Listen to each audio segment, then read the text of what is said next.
નમસ્કાર વહાલા વિદ્યાર્થી મિત્રો, આજે આપણે ધોરણ 4ના પર્યાવરણ વિષયના પાઠ નંબર 14 રાજુનું ખેતર વિશે અભ્યાસ કરીશું. બાળ મિત્રો, ખેડૂત તેમના ખેતરમાં વાવણીથી લઈ અને પાક તૈયાર થાય ત્યાં સુધી દિવસ રાત સખત મહેનત કરી આપણા માટે અનાજ, કઠોળ, શાકભાજી, ફળ વગેરેનું ઉત્પાદન કરે છે. ખેતરમાં પાકનું ઉત્પાદન સારું થાય તે માટે પૂરતા પ્રમાણમાં પાણી, સેન્દ્રિય ખાતર, ખેતીના વિવિધ ઓજારો, બિયારણ, તૈયાર થયેલા માલને વેચવા માટે વાહન વ્યવહાર અને યોગ્ય બજારની જરૂર પડે છે. તો આ દરેક વસ્તુઓ વિશે આ પાઠમાં આપણે ઊંડાણપૂર્વક અભ્યાસ કરીશું.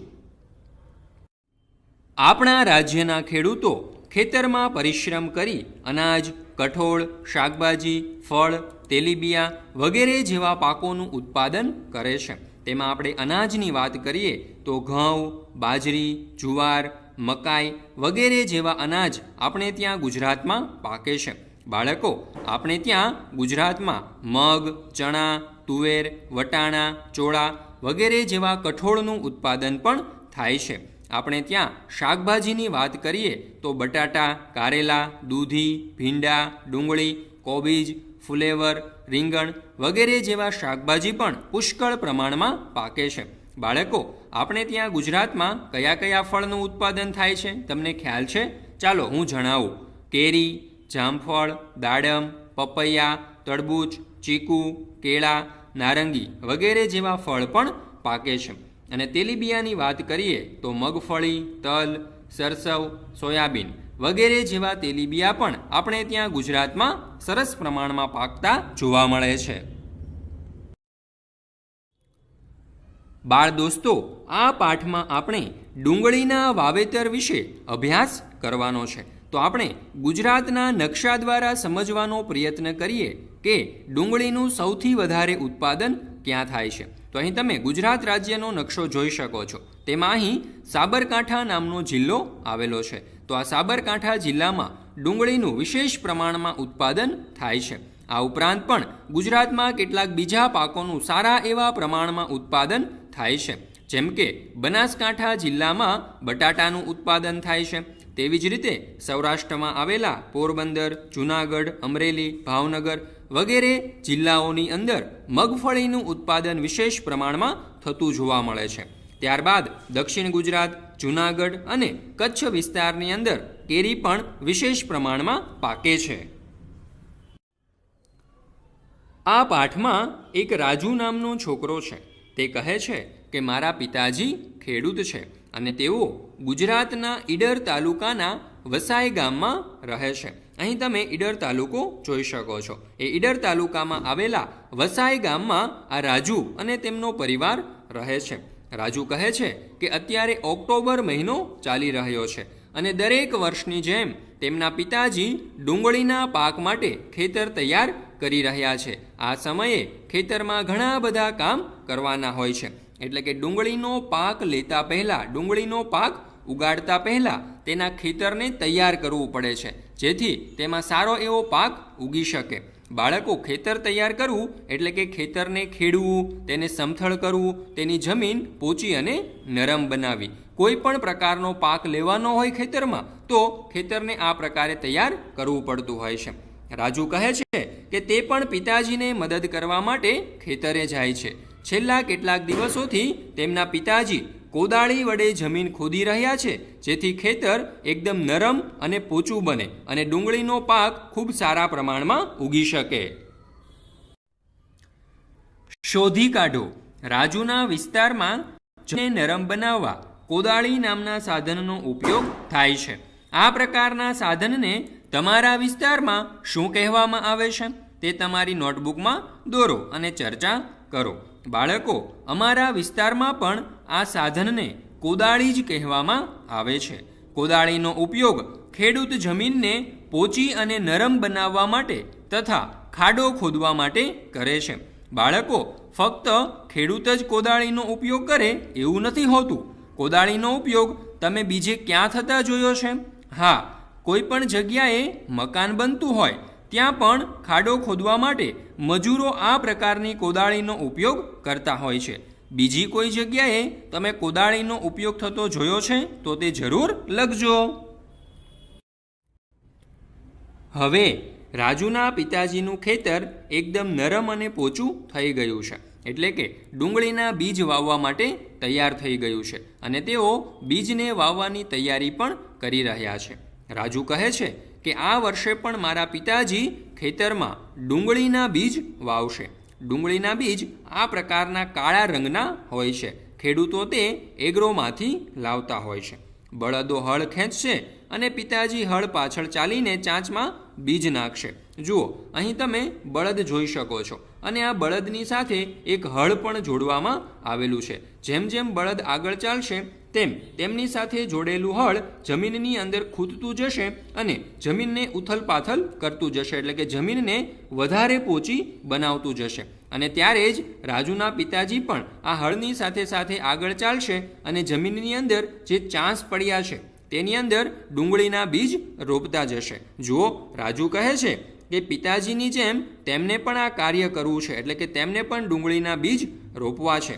પરંતુ તેમના પિતાજી કહે છે કે ચોક્કસ અંતરે પૂરતા પ્રમાણમાં બીજ નાખવા ખૂબ જ જરૂરી છે. આ કામ સરળ નથી. અહીં તમે જોઈ શકો છો કે ડુંગળીના બીજ વાવવા માટેની એક ખાસ તકનીક હોય છે.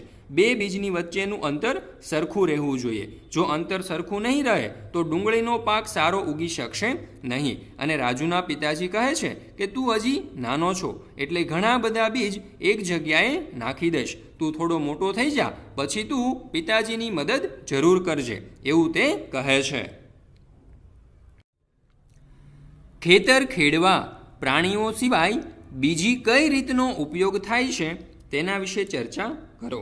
આપણે જોયું કે રાજુના પિતાજી ખેતર ખેડવા માટે બળદોનો ઉપયોગ કરતા હતા, પરંતુ વર્તમાન સમયમાં ખેતર ખેડવા માટે ટ્રેક્ટરનો વિશેષ પ્રમાણમાં ઉપયોગ કરવામાં આવે છે, જેમાં બળદની જરૂર નથી પડતી. ટ્રેક્ટર પોતાના એન્જિનની મદદથી ચાલે છે અને ટ્રેક્ટરની પાછળ હળ, પંજેટી, કરબડી, તરફેણ, ચાવડ વગેરે જેવા ખેતીના સાધનો જોડવામાં આવે છે. હવે કેટલાક નાના અને ગરીબ ખેડૂતો હોય કે જેમની પાસે ઓછી જમીન હોય તો તેઓ કોદાળીની મદદથી પણ ખેતર ખેડતા જોવા મળે છે. સર્વપ્રથમ તો રાજુના પિતાજીએ તેમના ખેતરને પોચું અને નરમ બનાવ્યું. બાદ હળ ચલાવતા ચલાવતા બીજ વાવ્યા. હવે બીજને વાવ્યાને 20 દિવસ થઈ ચૂક્યા હતા, એટલે ડુંગળીના બીજ અંકુરિત થવાના ચાલુ થઈ ગયા હતા. એટલે કે ડુંગળીના બીજ જે વાવ્યા હતા તેમાંથી હવે છોડ ઉગવાના શરૂ થઈ ગયા હતા અને આ છોડની સાથે સાથે નીંદણ પણ ઉગ્યું હતું.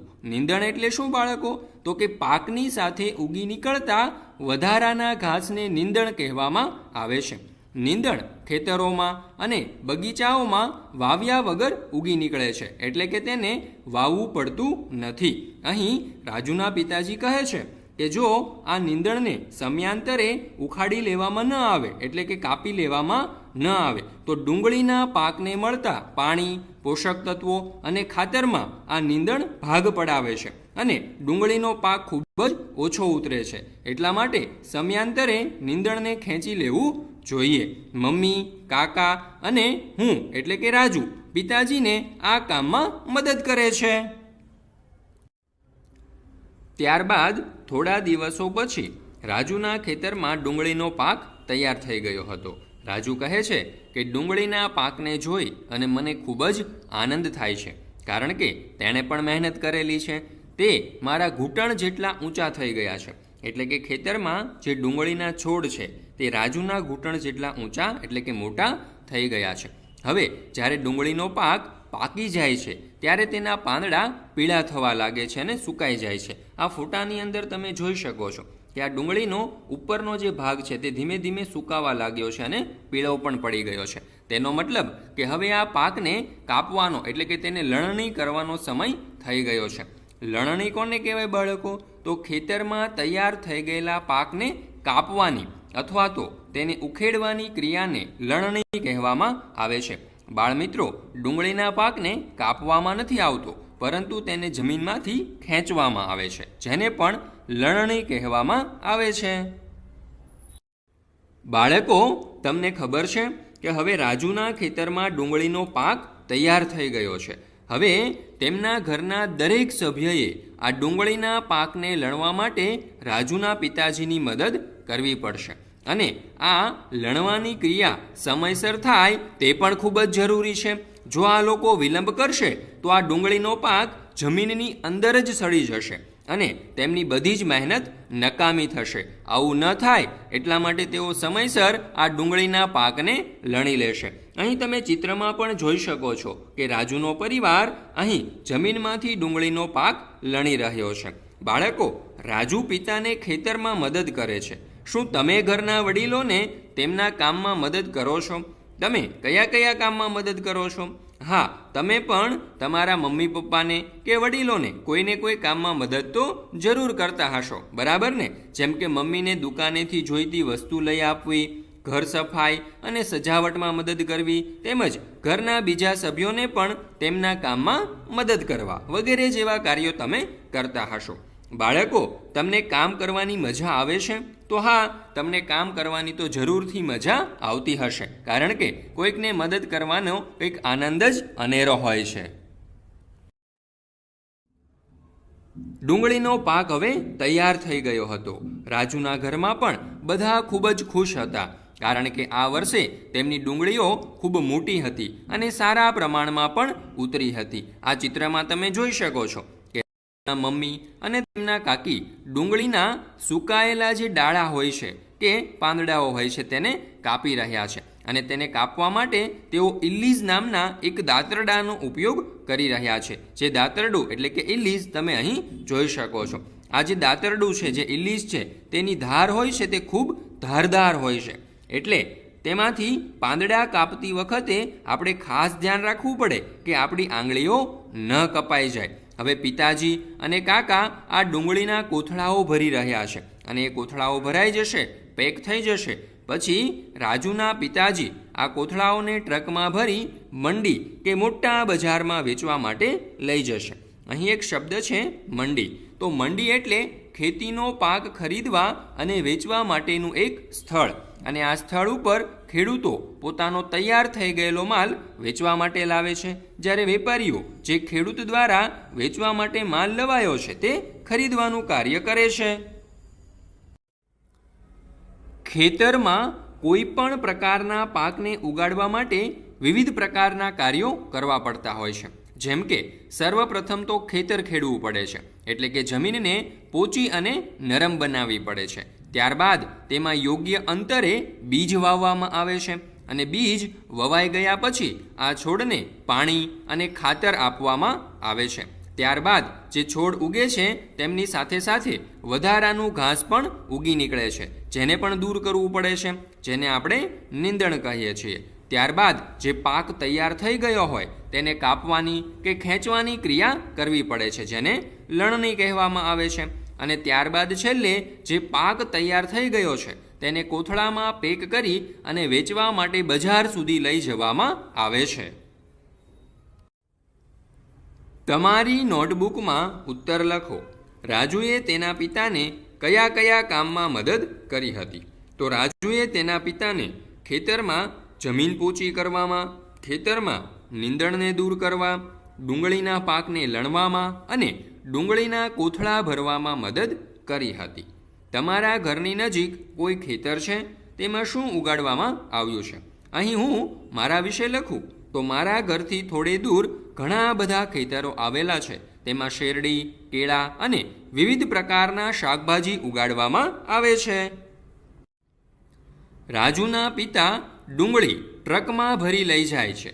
જો રસ્તા બરાબર ના હોય તો ફળો અને શાકભાજી એક જગ્યાએથી બીજી જગ્યાએ કેવી રીતે લઈ જવાય? વિચારો. બાળકો, પહેલાંના સમયમાં રસ્તાઓ બરાબર ન હતા, એટલે કે આજની જેવા પાકા રસ્તાઓ ન હતા. ત્યારે ખેતરમાં તૈયાર થયેલા પાકને બજાર સુધી પહોંચાડવામાં ઘણી બધી તકલીફ પડતી હતી. તો જોઈએ આપણે, જો રસ્તા બરાબર ન હોય તો ટ્રક જેવા મોટા અને ભારે વાહનો ચાલી ન શકે. તેથી આપણે ફળો અને શાકભાજી ટેમ્પામાં, લારી, બળદગાડામાં વગેરેમાં એક જગ્યાએથી બીજી જગ્યાએ લઈ જવા પડે અને તેમાં ખૂબ જ વાર લાગે છે. તો ઘણી વખત એવું પણ થઈ શકે કે આપણા ખેતરમાં તૈયાર થયેલો પાક બજાર સુધી પહોંચે ત્યાં સુધી બગડી પણ જાય અને આપણને નુકસાન પણ થઈ શકે. ફળો અને શાકભાજી લઈ જવા માટે કેવા પ્રકારના વાહનોનો ઉપયોગ થાય છે? તમારી નોટબુકમાં તેમાંના એક વાહનનું ચિત્ર પણ દોરો. તો બાળકો, વર્તમાન સમયમાં ફળો અને શાકભાજી લઈ જવા માટે છકડો, ટેમ્પો, ટ્રક, ટ્રેક્ટર, બળદગાડું, ઊંટગાડી વગેરે જેવા વાહનોનો ઉપયોગ કરવામાં આવે છે. આપણે જોયું કે ડુંગળી એ જમીનની અંદર થાય છે. બાળમિત્રો, તમે બીજા એવા કોઈ પાક વિશે જાણો છો કે જે જમીનની અંદર થતા હોય? જેમ કે બટાટા, શક્કરિયા, મૂળા, ગાજર, બીટ અને સુરણ વગેરે જેવા શાકભાજી પણ જમીનની અંદર જ થતા જોવા મળે છે. પાઠની શરૂઆતમાં રાજુએ કહ્યું કે ડુંગળીનો પાક ઓક્ટોબર મહિનામાં ઉગાડવામાં આવે છે. પરંતુ બાળમિત્રો, દરેક પાક ઓક્ટોબર મહિનામાં ઉગાડવામાં નથી આવતો. દરેક પાક ઉગાડવાનો સમય અલગ અલગ હોય છે. જેમ કે કેટલાક પાકો ખરીફ પાક કહેવાય, જ્યારે કેટલાક પાકને રવિ પાક તરીકે ઓળખવામાં આવે છે. સામાન્ય રીતે જૂન મહિનામાં ઉગાડવામાં આવે છે અને ઓક્ટોબર મહિનામાં કાપણી કરવામાં આવે છે. તેવા પાકને ખરીફ પાક કહેવામાં આવે છે. ખરીફ પાકના આપણે ઉદાહરણ જોઈએ તો કપાસ અને મગફળી. ત્યાર પછી હવે રવિ પાક તો નવેમ્બર મહિનામાં ઉગાડવામાં આવે છે અને એપ્રિલ મહિનામાં તે પાકની કાપણી કરવામાં આવે છે. તો આવા પાકને રવિ પાક કહેવામાં આવે છે. જેમ કે ઘઉં અને સરસવ તે રવિ પાકના ઉદાહરણ છે. શોધી કાઢો અને લખો. રાજુના ખેતરમાં વપરાયેલા થોડા સાધનોના ચિત્ર અહીં આપણને આપેલા છે. આ સાધનોના નામ લખો અને તેને તમારા વિસ્તારમાં શું કહેવામાં આવે છે, તેનો ઉપયોગ શું છે તે પણ તમારે લખવાનું છે. તો અહીં આપણને જે ચિત્ર આપેલું છે તેનું નામ આ પાઠમાં હળ આપવામાં આવ્યું છે અને અમારા વિસ્તારમાં પણ તેને હળ જ કહેવામાં આવે છે. હળનો ઉપયોગ ખેતર ખેડવા માટે, જમીનને નરમ બનાવવા માટે અને ચાંસ પાડવા માટે કરવામાં આવે છે. ત્યાર પછી અહીં તમે બીજું ચિત્ર જુઓ. આ પાઠમાં આ ઓજારનું નામ કોદાળી છે અને અમારા વિસ્તારમાં પણ તેને કોદાળી જ કહેવામાં આવે છે.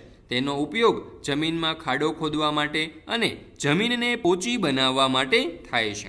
ત્યાર પછી અહીં આપણને એક ત્રીજું ચિત્ર આપેલું છે જેનું નામ આ પાઠની અંદર ઇલ્લીસ છે, પરંતુ અમારા વિસ્તારમાં તેને દાતરડું કહેવામાં આવે છે અને આ ઇલ્લીસ કે દાતરડાનો ઉપયોગ ઘાસ અથવા તો શાકભાજી કાપવા માટે થાય છે. તમે ઘણી વખત ઉનાળાની ઋતુઓમાં મમ્મી જ્યારે અથાણું બનાવે છે ત્યારે કાચી કેરીને કાપવા માટે આ પ્રકારના ઇલ્લીસનો ઉપયોગ થતો જોયો હશે. અહીં આપણને ખેતી કામમાં ઉપયોગી હોય તેવા બીજા કેટલાક સાધનોનો ફોટો પણ આપેલો છે. જેમ કે દાતરડું, જેનો ઉપયોગ તૈયાર થયેલા પાકને કાપવા માટે થાય છે. ત્રિકમ, જેનો ઉપયોગ ખાડો ખોદવા માટે કે જમીનને પોચી બનાવવા માટે. કુવાડો, જેનો ઉપયોગ લાકડા કાપવા માટે. આ ઉપરાંત પાવડો, ખપાળી, કોદાળી, દવા છાંટવા માટેનો પંપ, હાથી વગેરે જેવા ખેતીકામમાં ઉપયોગી સાધનો તમે જોઈ શકો છો. પાક ઉગાડવા માટે ઘણા બધા કામ કરવાની જરૂર પડે છે, જેના તમને અહીં ચિત્ર આપવામાં આવેલા છે. તેને આપણે સાચો ક્રમ આપવાનો છે. તો બાળકો, આ 6 ચિત્રને ધ્યાનપૂર્વક જુઓ. તેમાંથી સર્વપ્રથમ કયું કાર્ય કરવું પડશે? તો સર્વપ્રથમ આપણે ખેતર ખેડવું પડશે અને ખેતર ખેડાઈ જાય ત્યારબાદ આપણે આ ચિત્રમાં તમે જોઈ શકો છો કે બીજ વાવવાની ક્રિયા શરૂ કરવામાં આવે છે અને બીજ વવાઈ ગયા પછી જે વધારાનું ઘાસ ઉગી નીકળ્યું હોય કે જેને આપણે નીંદણ કહીએ છીએ તેને દૂર કરવામાં આવે છે અને ત્યારબાદ પાક તૈયાર થઈ ગયા બાદ તેની કાપણી કરવામાં આવે છે, જેને આપણે લણણી કહીએ છીએ. અને ત્યાર પછી યોગ્ય સમયે આ જે પાક તૈયાર થઈ ગયો હોય છે તેને જમીનની અંદરથી ખેંચી કાઢવામાં આવે છે અને જો સમય ચૂકાઈ જાય તો આ પાક બળી જતો હોય છે અથવા તો સડી જતો હોય છે. અને ત્યાર પછી આ પાક જે હોય છે તેને કોથળા ભરી અને માર્કેટની અંદર વેચવા માટે મોકલવામાં આવે છે.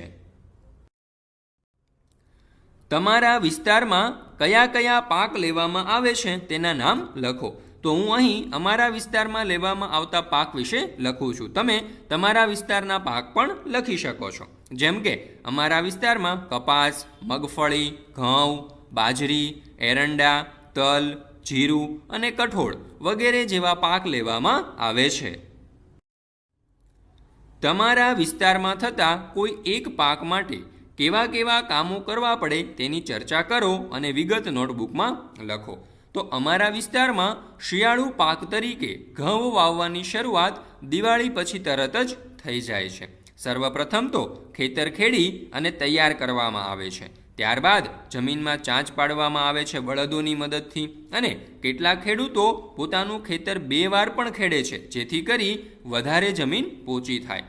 ખેતર ખેડી લીધા પછી ચાંચમાં ચોક્કસ અંતરે ઘઉંના બીજ નાખવામાં આવે છે, અને ત્યારબાદ તેના ઉપર સમાર ફેરવવામાં આવે છે, જેથી બીજ ઉપર માટી પથરાઈ જાય છે અને બીજને પક્ષીઓ પણ ખાઈ ન શકે, તેમજ બીજને પૂરતા પ્રમાણમાં ગરમી પણ મળી રહે છે. ત્યાર પછી થોડા દિવસોમાં ઘઉંનો પાક ઉગીને જમીનની બહાર આવે છે, અને ત્યારબાદ ખેડૂત આખા ખેતરને પાણી પાવાનું શરૂ કરે છે.